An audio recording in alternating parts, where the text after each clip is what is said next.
Welcome to Gigging Everything in the Sharing Economy, the podcast where founders, CEOs, market makers, and market leaders come to predict the future of the sharing gig and platform economy.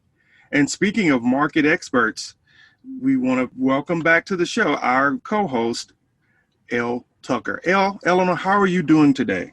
I'm good, Mark. I can't believe that we have been co-hosting this new slot for pretty much half of 2020, I think now. Yeah, 2020. And I can't believe we're at the end and about to do a prediction show of what we think is going to happen in 2021. I know. It's, if we could have done a prediction show for the end of 2019 and predicted what was going to happen in 2020, do you think we would have got any of that right? I'm guessing not. I think we would have gotten a couple right. I went back and looked at the show that I did in 2019, and one of them was that we'd see more corporate entry into the sharing space, more purchases of kind of big, large players and integrating them into their main operations. And I think we saw a little bit of that in 2020. Oh, that's interesting. And actually, we do have a story on a similar vein to discuss a bit later on in this show, don't we? We do. Absolutely. So for the listeners, we just want to bring you up to speed. We're going to give you our predictions for 2021.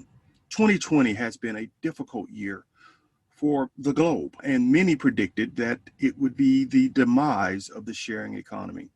But we think there's many more bright horizons, many more mountains to climb as we look out at the gig and sharing economy. So in this show, we're going to give you our predictions of what's going to happen in 2021 as it relates to the sharing, gig, and platform economies. Elle, are you ready? I am. Let's start with what I think to be the biggest story, one that we can't ignore, that elephant in the room, the pandemic. So back in the first part of the year, January, we started to see the explosion of this coronavirus and COVID-19 across the globe. And it was predicted that this would be the end of the sharing economy because of the highly contagious nature of this virus. Big platforms like Airbnb, Uber, Lyft were decimated initially by the virus because people were told to distance, to shelter in place, and their platforms brought people together, leveraged assets, and gave people value by improving the utility of those assets that were already on the ground.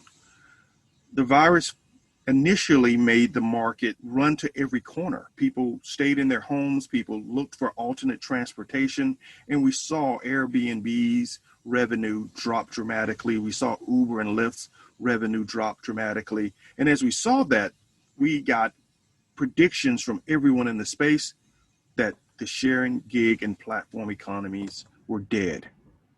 Well, we have some predictions of our own. Elle, what do you think about that? Well, I think that, I'm saying this as a former journalist, but the media do love a clickbait headline, don't they? And there was a spate when the lockdowns began in the spring of headlines that declared the sharing economy to be dead on arrival and over, and that it wouldn't survive.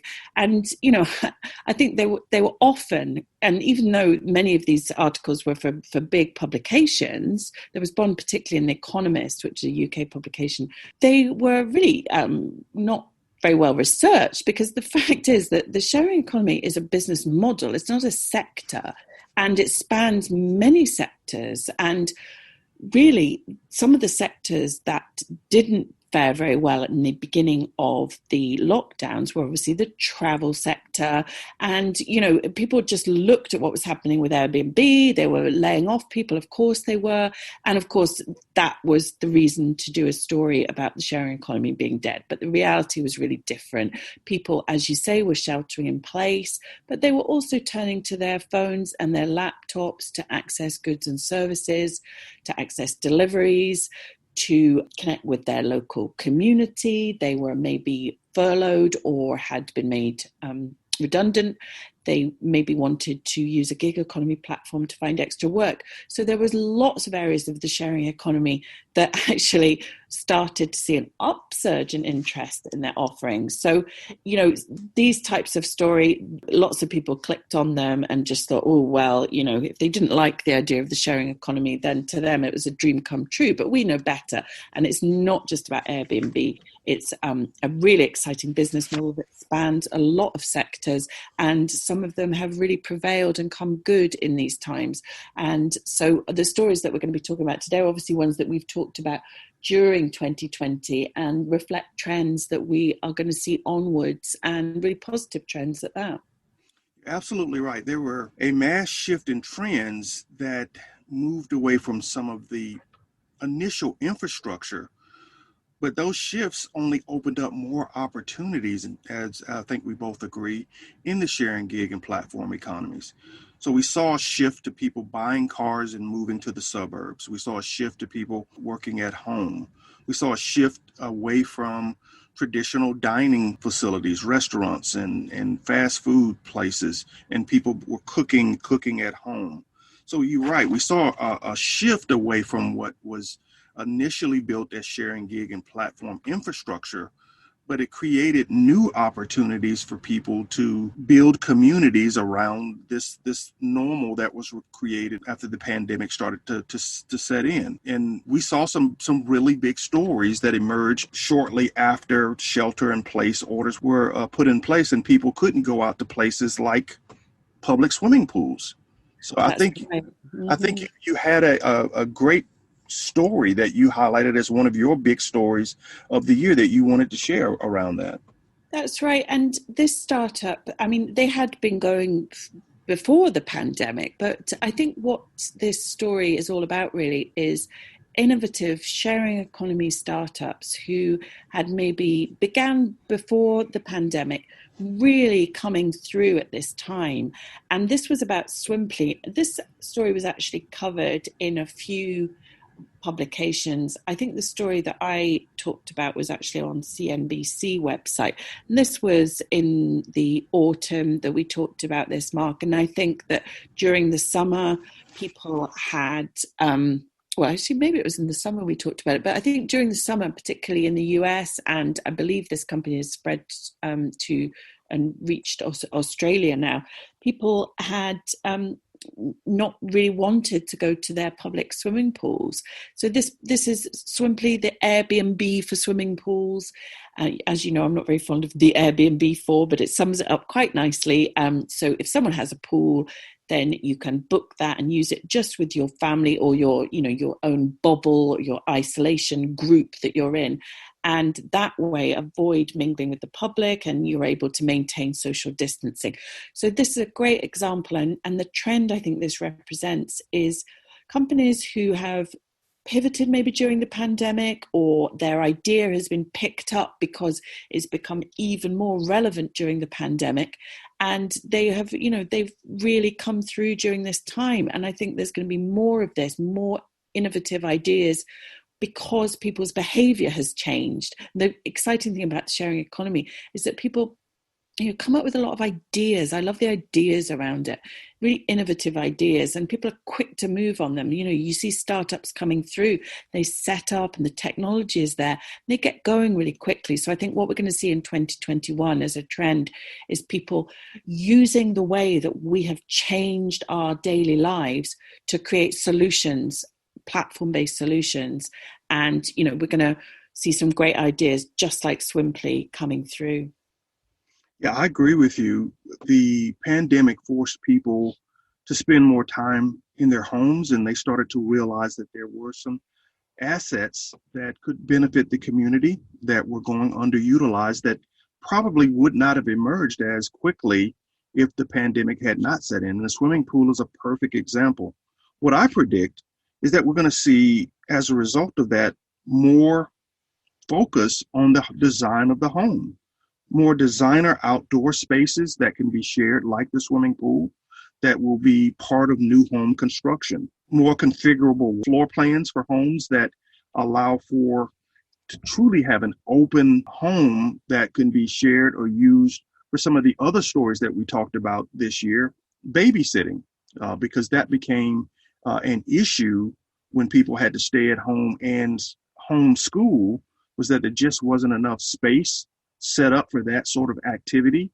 And parents started to work together in their communities to rotate the education of the kids, particularly when they had to work from home, one of the other trends we talked about as a result of the pandemic. So configurable floor plans means I can push this wall out of the way and suddenly I have enough space in my living room to teach 4 or 5 kids and still have them socially distanced at 6 feet apart. We may also have smart pantries in these new homes, which, as we talked about, the people moving away from restaurants and away from some of the traditional sit-down establishments, these new smart pantries are going to help make home living a lot easier when it's automated and reducing the number of things that you got to juggle during your typical day. If you're working, teaching your kids, and trying to run the household, that's going to be a lot to handle, and you're going to need some of that taken off of your space. So the Swimply idea, I think, is the tip of the spear of how people are going to monetize their new homes when they're built in these new subdivisions. Yeah, and people aren't getting up in the morning, leaving their house, going out to work all day, and then coming back and really just sort of, maybe having their dinner, watching some TV, and that's it. They are really using their living space in a completely different way, aren't they? And people want, having to socialize at home more, and as you say, educate, work. So as you rightly pointed out, our living spaces, are going to have to adapt to that. And there's going to be elements of that we are going to be able to share with other people as well, and make use of this as an asset much more. So, yeah, I'd be really interested to see what that brings out. Yeah, absolutely. Absolutely. That means that people who have these kind of new spaces will become the hub for the community and create some new sharing and gig and platform business models that build on the back of players like Swimply. Building on that, one of my big stories for 2020 was the DoorDash story that we talked about back in October in one of our more recent gigging news shows, when DoorDash helped to fund a physical restaurant in California. And this plays exactly into your Swimply story. If people are at home and they are having food delivered, groceries delivered, and these restaurants aren't getting the business, they haven't pivoted yet to home delivery, the DoorDash story is one that I think is going to be huge in 2021 as delivery services start to own and run restaurants purely for delivery. That means that they expect this trend of people who've now migrated to the suburbs to stay in the suburbs and maintain some of the life activities that started during the pandemic. Then this whole focus by these services means that brands that we know and love today that may be on the verge of bankruptcy could be revived and brought into the DoorDash dark kitchen model and delivered to your home and operated by these players. So I'm pointing to that as one of my biggest stories for 2020, because it's going to reshape the small business market going into 2021. So this means that companies that we know and love, that we see have an eat-in opportunity on the high street and shopping centres, etc. We talked about Five Guys as an example of this. This could mean that they don't have an actual place where you can eat in at all, and it's simply always about delivery. Is that what that means? Yeah, I think so. I think that what it will boil down to is that restaurants like Five Guys will be selling their recipes and their brand to players like DoorDash, who will operate a kitchen and deliver that product directly to the homeowner. So they won't have physical locations, but they'll be able to monetize their brand and recipes through the DoorDash model if they choose to operate physical dark kitchens. I just hope the burgers are as good, Mark, because I mean those grilled onions on that are just they're my absolute favorite. Now you got me hungry, and everyone on this show knows I love two things: donuts and hamburgers. I'm like Homer Well, Simpson when it comes to that. and we've got another food story coming up. So you really, I hope we don't get to hear your tummy rumbling in the background. It already is. It already is. You're right. We do. My other big story for 2020 is the story of chefs and venture capitalists pushing for home cooking. And this story excites me from on two levels. Much like the DoorDash story, we're seeing this bifurcation in food service and food delivery. You have the DoorDash model where your main larger brands that may not make it through the pandemic could find their way under the DoorDash or Instacart or Deliveroo under their umbrella and revived as a delivery only brand. But then you're having the experts, the white collar leaders of the food industry breaking off and figuring out how to empower homeowners to provide food options to people in their community. So you cook at home, you sign up on a platform, and you sell your food products to anyone that wants to come and pick it up or have it delivered through one of these delivery services. I think that's fascinating because it now creates a lot more diversity and opportunity for people who are now staying at home, cooking at home as a result of the pandemic. And then it also signals a second trend, white collar services moving into the platform economy. And, you and I talked about that in a couple of previous episodes where we saw lawyers who were being laid off creating platforms where they could sell their service by the transaction. And if chefs are being laid off and trying to figure out ways to do that, I think we'll see other white collar services emerge as platform services as we move into 2021. It does make you think, I wonder how the economy would have recovered, as I hope it will, in maybe in the same way after a pandemic, if it had been 10, 15, 20 years ago before the platform economy, because I think we can't underestimate the importance of platform work when it comes to the actual, stage that we'll get to, hopefully, in the new normal and in the recovery of our economies. So it'd be interesting, when people were doing more kind of jobs for life, fixed employment, I wonder how things would have turned out then if there'd been a pandemic. So anyway, food for thought. I've said food again. Yeah, there you go. There you go. I'm gonna eat this microphone if you keep reminding me of food. I'm going to change the subject to cars so that we stop feeling hungry. One of the stories that we covered earlier in the year was around shared mobility, which is obviously a passion for both of us. And I think that this is reflective of some really interesting stuff that is going to be happening in 2021. Now, this particular story was around a UK car share platform, which is called hiyacar. Now, I know in the US you have a hiyacar, which is spelled Hyre car, and that's where you can rent a car if you want to be an Uber driver. I've only recently become aware of that brand, so it does sound similar. This is hiyacar, spelled Hiya, like as if you were saying hiya to somebody, hiyacar. And they are a UK business. Graham Risby is the CEO, great guy. And they have done some really interesting stuff during this crazy year. First of all, they had key workers using their cars when everyone was sheltering in place.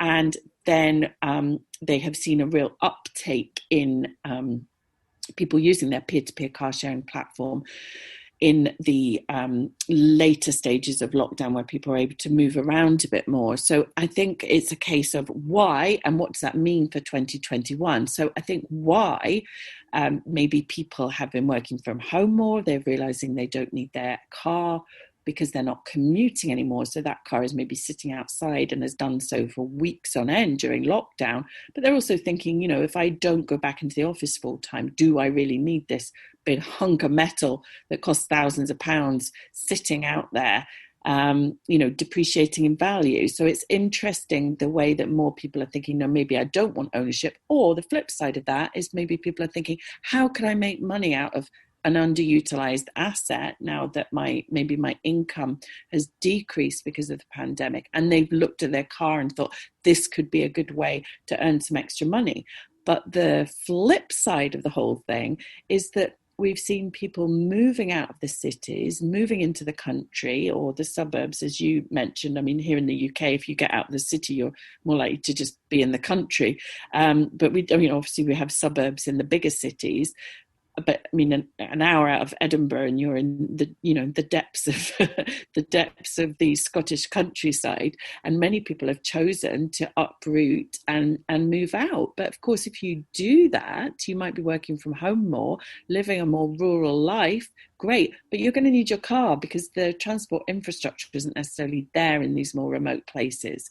So, really interesting. It's going to be really fascinating to watch how this pans out in 2021 for shared mobility. It's going to be one to watch. I think people have become more aware of it, and there's certainly reasons to think that this is something that could really gather strength, although there are factors which suggest that car ownership is maybe going to be something that we still continue to need in some ways. So what are your thoughts on that, Mark? No, I love this story because you're right. The trend that was forced by the pandemic for people to move into the suburbs and into the country meant that we would get a shift in kind of the ride sharing model. The Ubers and Lyft built business models that were really focused on the urban market and built their operating models around the densely populated communities, leaving the more rural communities underserved by these big platforms. With everybody shifting to the suburbs and to the country, now I think we're going to see emphasis in these markets, and the car sharing opportunities are going to go through the roof. As you mentioned, people will have cars. They'll be out in the suburbs and country. They'll still come into the office maybe 2 to 3 times a week. And not everyone will have the type of transportation they need to come in from the suburbs. There's limited buses, limited trains. And so the opportunity for car sharing is going to be there. So the good news is rural communities now are going to get some attention. And the model won't be an Uber or Lyft model, but it'll be this hire car model, which I absolutely love. Now, what I predict may be kind of some smaller changes that'll have bigger impacts are going to be on the car itself. Much like the house, I think we're going to see some interesting new technologies embedded in cars or outfitted in cars to make it easier for you to share your car if you're coming in from the suburbs. So a cubicleized space or a plastic wall between people in the back seats, a plastic shield between the front and back seats, making it easier way to kind of contain any sort of aerialized spray between the passengers. I think you'll see that. Temperature testing built into the cars, or at least outfitted in the cars. And you're going to see automated cleaning procedures, a spray or a mist that can be pumped into the car after passengers get in and out. I'm in an incubator right now for a business that I'm building, and one of the players in the incubator is offering up exactly these types of products for individual cars for your own use, as well as for large ride-sharing platforms. So I think that may become part of what makes this rural model work in conjunction with this hire car model. I think you're absolutely right, and these protocols are going to become, essential, and we'll talk about those in a bit. But I think that the way that we do certain things now has changed, and these changes, we won't go back from that. So yeah, really interesting times for shared mobility. But I love the fact that now you have these small communities. I grew up in a small community, less than 20,000 people in the town. And for the first time, people are actually talking about sharing cars because there's so few public transportation options. So we're seeing firsthand in small, underserved communities this embracing of technology like hire car. It's really reassuring, and I think again this interesting community and the sort of walls being kicked down between people that were living in close proximity. It's really remarkable. I mean, I don't know about you, but, we've made friends with neighbours who we've been living alongside for years during the pandemic. It's really interesting. And, if they wanted to do car sharing with us, we would, we'd definitely be up for that. Probably a couple of years ago, we wouldn't have even had the conversation that would have led to that happening. Right. And I think on the back of that, we've talked with a few other players here on the podcast that are sharing everything in the home, from lawnmowers to cake mixers on their platform. We talked about players like Fat-Lama that are leading the market and trying to figure out how you share more of the items and get this benefit of the community effect that you just talked about, where neighbors didn't really socialize enough to share a teapot or share a lawnmower. The pandemic has set the stage for these models to also get some traction. So speaking of that, and the ease of making these models more global, my next big story for 2020 is the momentum that everything as a service has gotten, with players like Hewlett-Packard and Dell and IBM and others offering up their technology as a pay-as-you-go service, as opposed to having to invest millions in this infrastructure in order to run your platform. Why do I think that's an exciting story? Because coupled with my other big story for 2021, RideConnect, offering up gig economy workers the opportunity to create their own ventures. When you combine everything as a service with platform players like RideConnect, suddenly the people who are driving cars can build platforms and scale them globally at a fraction of the cost that Uber and Lyft had to invest to get these businesses off the ground. So these sharing opportunities are about to become democratized, because everything you need to bake this cake is going to be pay as you go, as opposed to investing millions in infrastructure that are needed to get these businesses off the ground. I'm really excited about both those stories. I think that when we see trends like that happening, these are going to have a massive impact. And these aren't just, they're more than trends, aren't they? They're shifts. And I think that makes it even more exciting. Now, when we talk about shifts, you had mentioned earlier in this episode about one of your predictions at the end of 2019 being about big corporate companies getting involved with smaller startups with a sharing economy or a gig economy model. Is that right? Right. Mm-hmm. Mm. Well, one of the stories, in fact, it was a sort of pairing of stories that I had come across, which we talked about, I think, at the end of the summer, was really fascinating and is something that really backs up your prediction. So you'll be pleased to know that one has come true, even if the other ones hadn't. And these were two UK stories, but I think reflective of something that we're going to see a lot of in 2021 and beyond. And this is big retail giants, and I'm talking about the department store chain John Lewis here in the UK, and the Selfridges, the high-end department store and fashion retailer. These have both partnered with peer-to-peer models, startups, to further their interest maybe in ticking a sustainability box, because they can see that this is the way that things are going. So John Lewis have started to rent out their furniture, and they have used Fat-Lama, who you just mentioned, Mark, to do that. And Selfridges have understood that people are more interested in fashion rental, because fast fashion is seen as, it's very polluting to buy stuff and then get rid of it. Fashion is a very polluting industry, and with an interest in sustainability, they've partnered with the Her Collective, and that's a fashion rental platform so that people can rent the items, the designer clothes, from Selfridges instead of buying them. And I think we're going to see a lot more of this happening in 2021. Why wouldn't a great big established company want to partner with a startup? Because the startup has done, as you've just said, and I love that analogy, they've got all the ingredients there to bake the cake, because, the startup has done the work, had the idea, put this together, and got maybe the technology in place and the idea, and then the big corporate can partner with them and sort of claim some of it as their own. But it's a two-way street, and I'm sure the startup will benefit hugely from a partnership like this as well. So I think these two were great favourites of mine as stories this year. So I'm excited to see what other partnerships are going to evolve in 2021, both in the UK and in the US and beyond. So do you think that we'll see this sort of trend of partnering with a startup to extend their brand and to selling it as a service, that much like we talked about with IBM, Dell, and Hewlett Packard? Do you think that's going to continue across other sectors?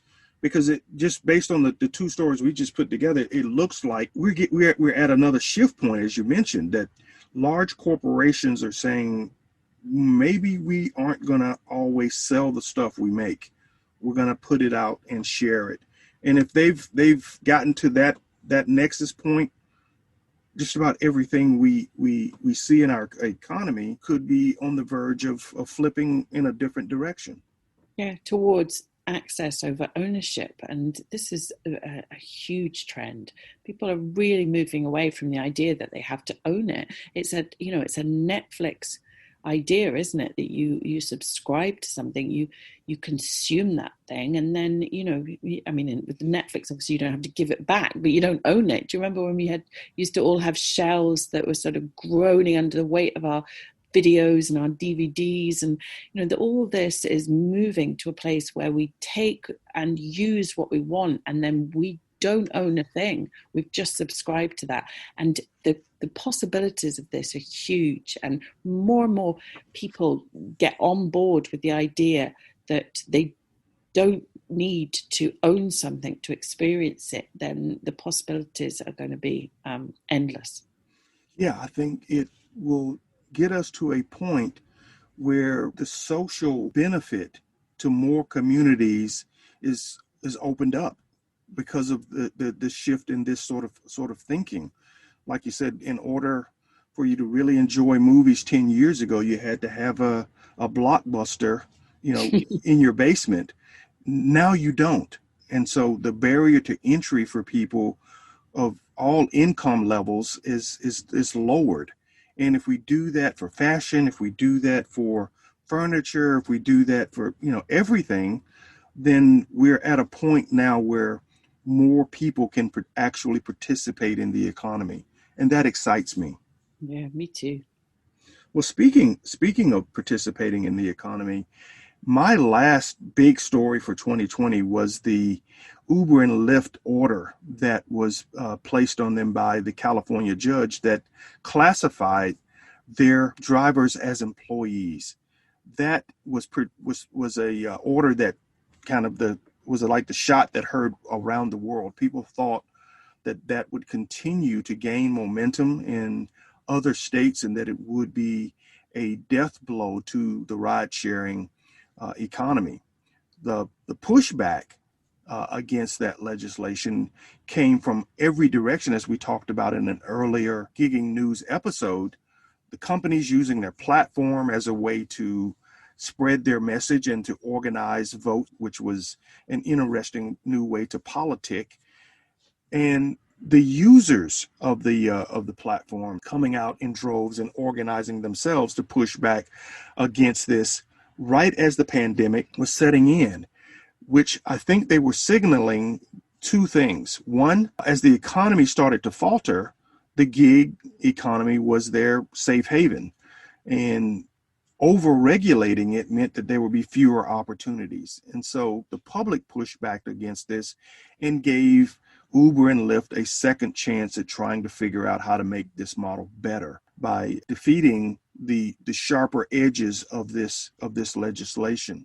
So that was an exciting story to watch because it really had everybody who cared about this part of the economy focused in on what would happen next. It was a huge story, wasn't it? And I think it was almost like sort of bigger than the actual story, because it really showed how people felt about this emerging way of working, and so important for gig workers to have this this opportunity, especially at the moment.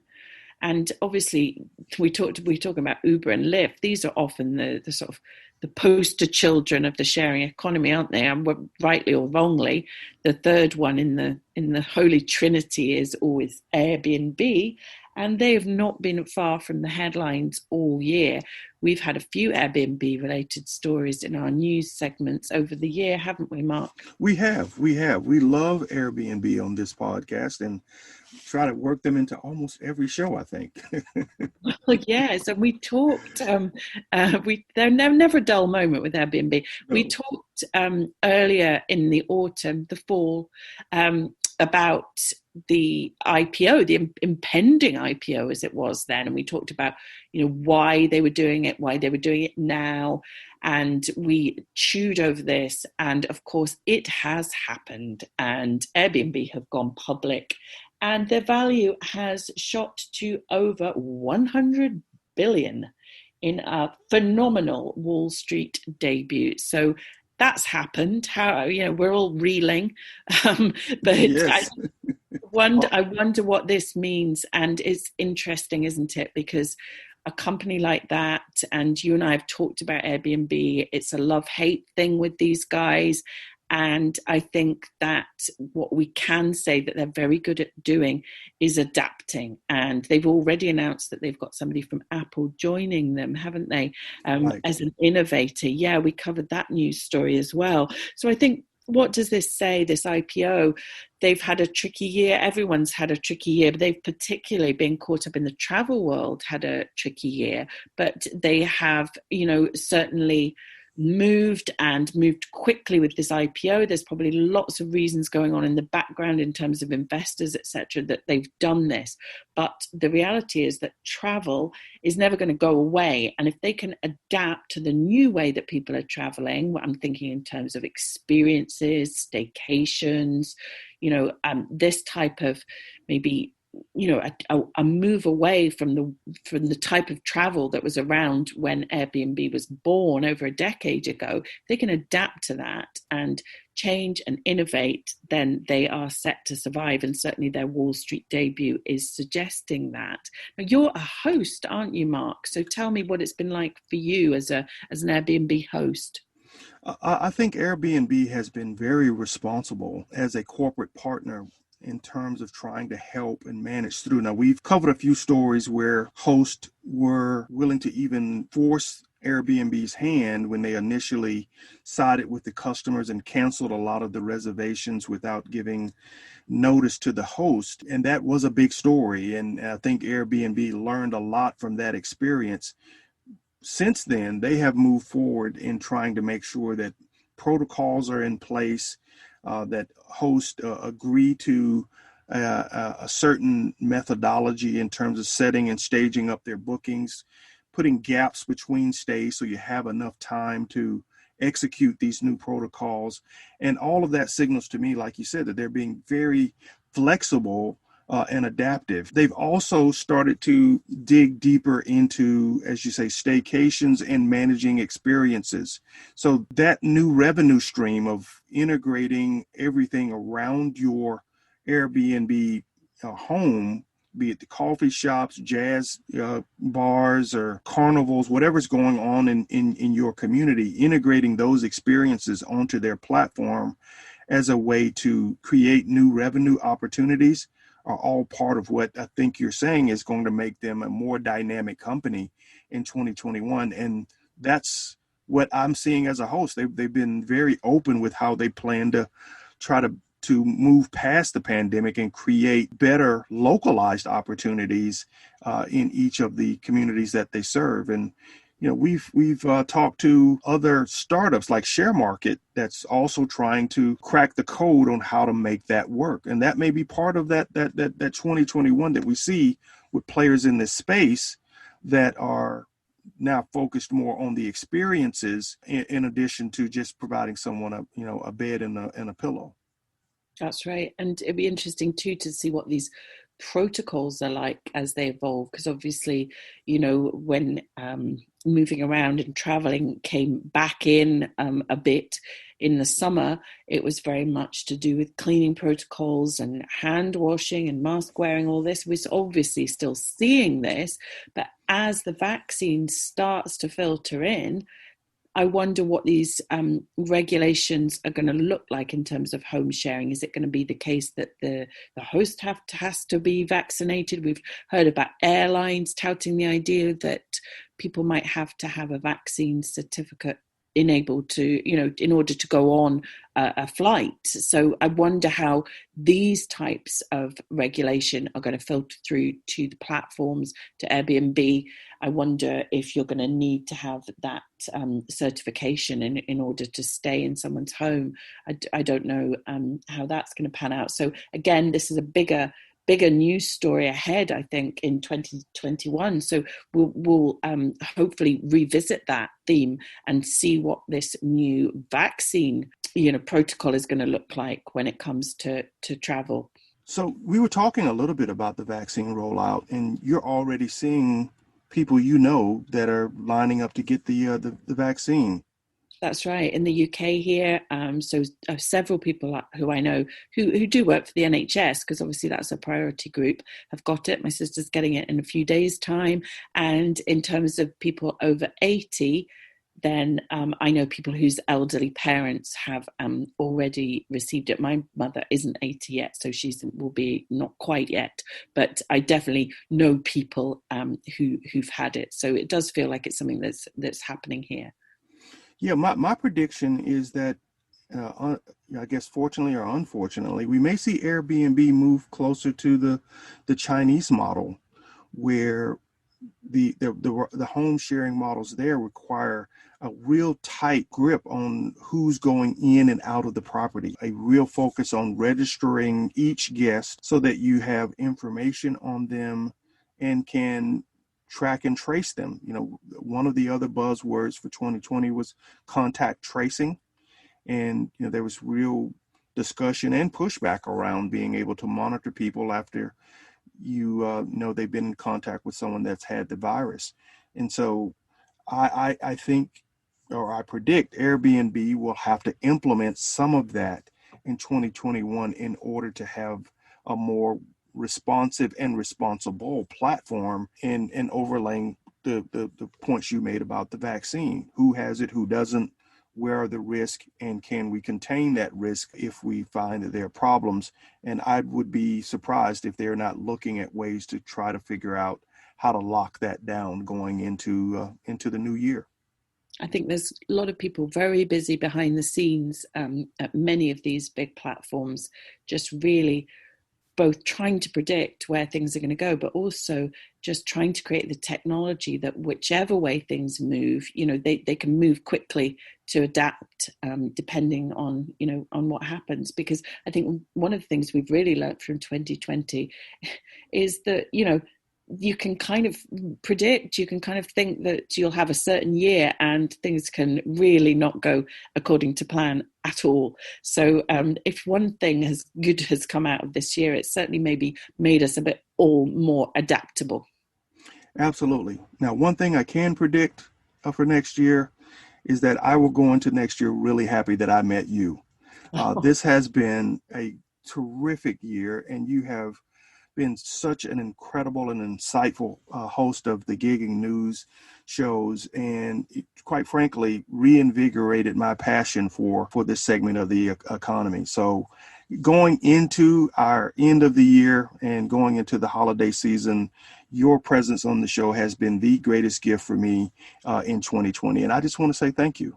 Oh, thank you, Mark. That's really lovely. And I really enjoyed it. I enjoyed it so much. And, you know, reading stories about the sharing and gig economy is something I do every day. So the chance to get to discuss them with somebody, and, you know, someone as interesting and intelligent as you, is an absolute pleasure. So I look forward to doing more of this in 2021. And yeah, let's see where it goes.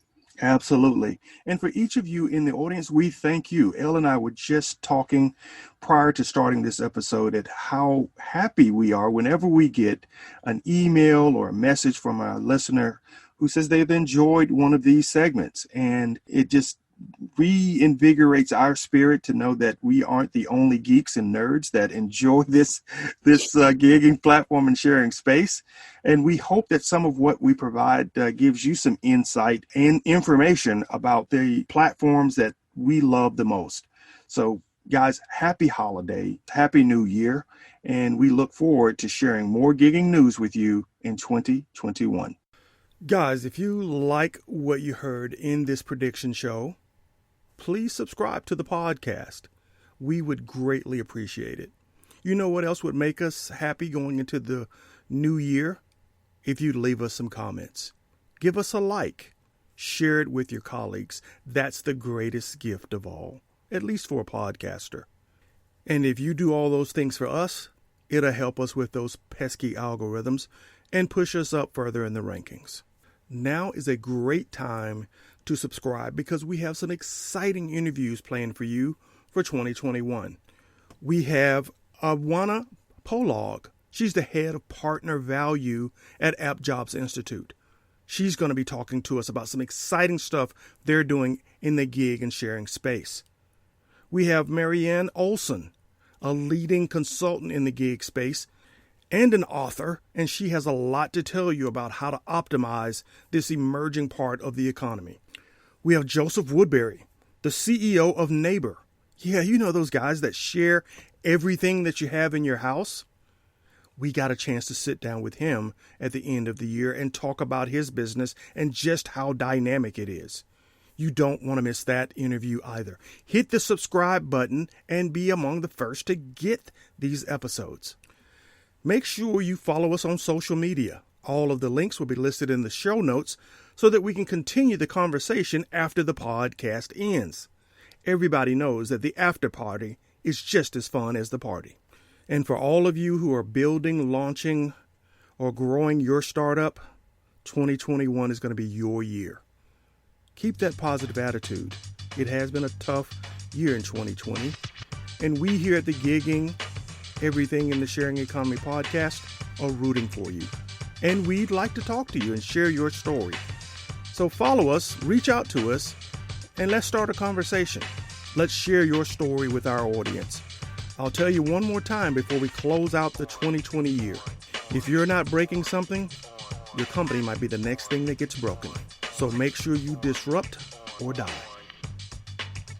Happy New Year, everyone.